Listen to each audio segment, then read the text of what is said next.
Hey everybody, I might not release this. I start off all my videos like that. Anyway, garage is a little bit cleaner. But right now I'm working on the Integra, as you can see. Alright, so hopefully this goes better than my last videos. With the motorcycle, I should say. I got a few leaks down here. The transmission's been acting real weird, not going into reverse when I just try and start it and shift into reverse. Well, obviously the clutch in is a 5-speed manual transmission because the GSR trans and a wave track diff in here. So as you can see, it looks like I got a little bit of an oil leak here, and I got a little bit of another type of leak, so oil leak and then trans fluid leak.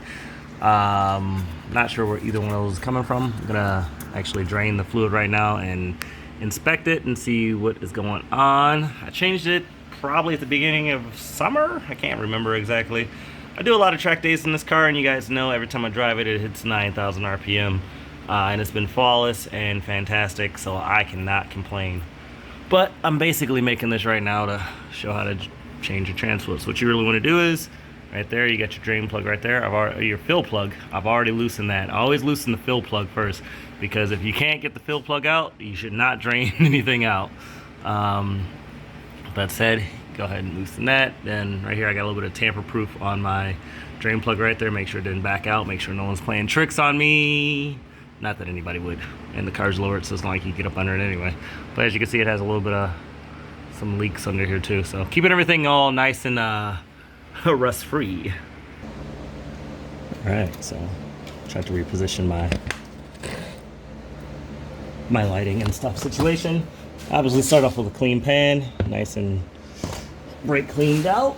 You can see if any chunks or anything pop out. I believe all the synchros in this are brass. I don't exactly know or remember, but I didn't rebuild it, so it's pretty much a stock GSR transmission with an unknown amount of miles. Go ahead and crack that loose there. Get your normal 3/8 ratchet there. Long handle works best. You can see I just bet. I would not recommend doing an impact on there. Probably not a good idea. So I'm going to do is I'm going to drain. I'm going to take out the top fill plug so it doesn't do its little glug glug glug glug glug glug thing. Also, you should wear gloves too. Make sure I'm actually getting a shot. It looks like I'm actually getting a shot. Sweet. So nothing came out of the fill plug, as you can see there. That tells you something was draining out. Okay, well, I stuck my finger in there and it has some fluid in there. Definitely smells pretty smelly.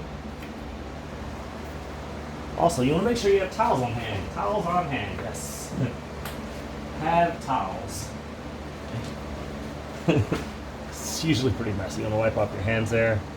No one really likes the smell of gear lube, especially your significant other. You have one of those, or if not, you still don't want to smell like gear lube. She's pretty dark. Oh yeah, she's pretty dark.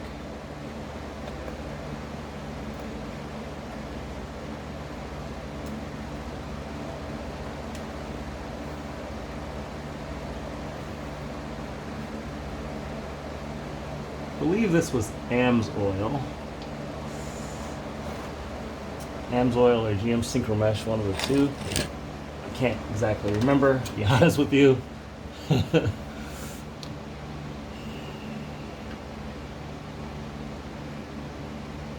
Alright, picking right back up where that is. A lot of people will say use your Honda manual transmission fluids. As you can see, I have a little bit of that in there. I used to have a EK Civic. I use that in just for stock stuff. What I have heard and what I've seen from some friends that ran Honda Challenge, that with increased heat from the engine and everything like that, just your lapping track days, this stuff turns into basic water.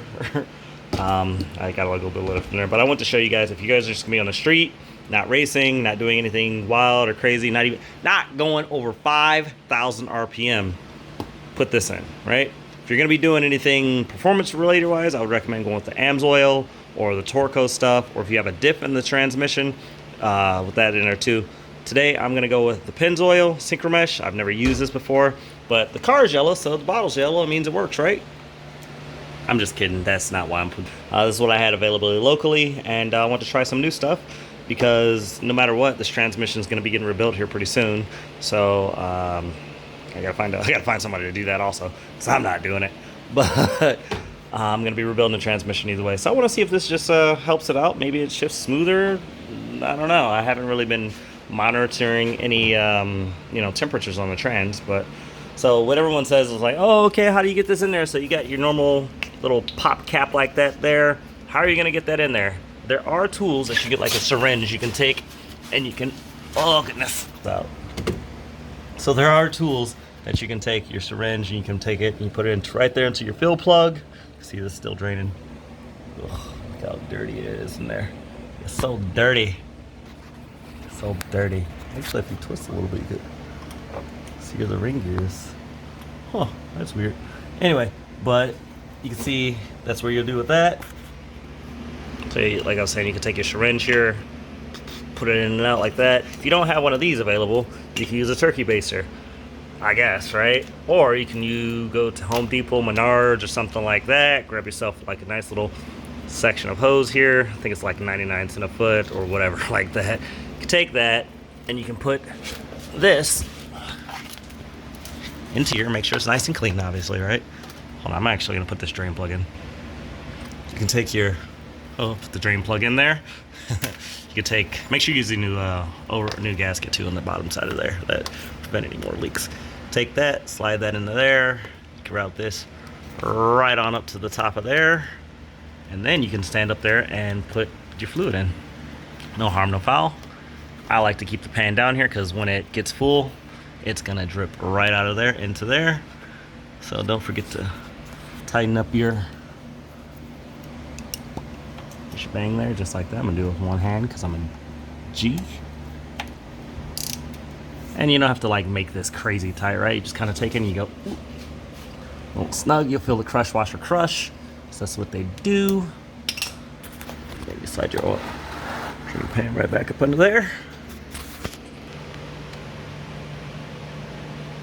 So when you're standing up just like this, you got your hose up there, nice and smooth. You can trim your hose down if you like, but I'm gonna keep this one the same length. You don't even gotta remove the air intake, but maybe if you fit the stock air box in there or something like that, you can still remove that. This is a B18 C5, basically C5 Type R JDM motor. So all the B18s pretty much look like this. B18s, B16s, B20s, they all pretty much have the same setup where all your transmission stuff is gonna be right there at. This is obviously for a manual transmission. I gotta keep saying that because I feel like somebody's gonna try and do this on auto and blame me. But so you take that, you have your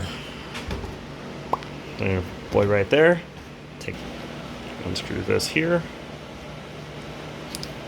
It should have a seal on there, so make sure you have a seal on there. If you don't have a seal, promptly return it to wherever you bought it from, because if it's not sealed, you don't know what's in it. I mean, most likely it's gear lube, but if it's not, well, that's the ones I said. This is synchromesh, but make sure you have the synchromesh in there. If you don't know what's in there, you don't want to put it in your transmission. Transmissions are expensive, especially these B transmissions now. Like, everyone blew them up for drag racing, so it's whatever, man. It's whatever. Do what you do, love what you love. But go ahead and peel that off there. Make sure you don't drop anything into there. Nice and smooth. Hold on 1 second. Just like that, get it nice and clean. You can squeeze it up kind of to the top there. You'll see, not too much, but you'll see that it is awesome. Make a mess. I'm gonna leave this in there. I'm gonna leave this in the video so you guys see how silly I am. Anyway, but yeah, make sure you see it's right. Oh, it smells kind of bad too. So nonetheless, you take that, put that around there, take your cap, you put that back on here. I don't think anybody really needs to know how to do this, but you take that, snip it right here, click, wait for it to fall right into your valve cover, right? You take that, put that on the edge of there. I wonder if I could actually make this set up like so. Nice. Take that, put that onto there. Not that crazy of a snug fit. Still make sure you connect it down there at the bottom.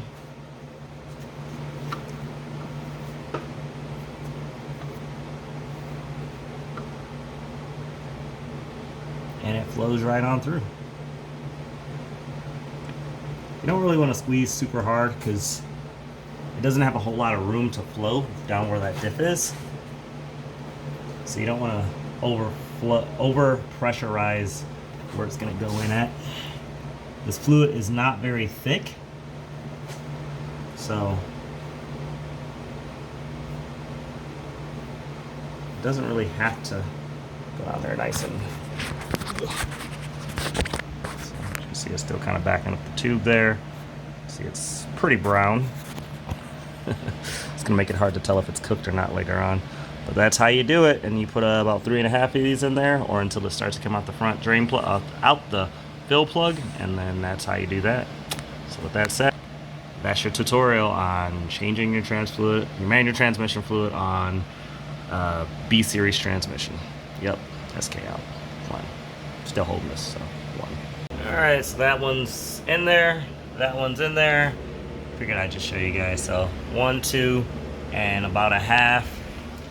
What you'll see is if the car, make sure the car is level, means make sure you get the back end jacked up. I got my car supported here with the quick jack system. So if anything, it's a little tilted in the front. So what should happen is, hopefully pull this out of here. Using my cell phone, by the way, to record this. Galaxy S10. So what should happen is you should be able to do that, and it should be able to drain out, all right? And that means it is completely full, and you don't have to worry about putting any more in there, and it should be good. If your axle seals are good, then it all should stay in there. So I'm gonna actually find out where it's leaking from now. So I'm gonna clean this up all nice and good and take the car for a test drive or a track day. And we're gonna find out where it's leaking from. Yep, with that said. All right, there we go.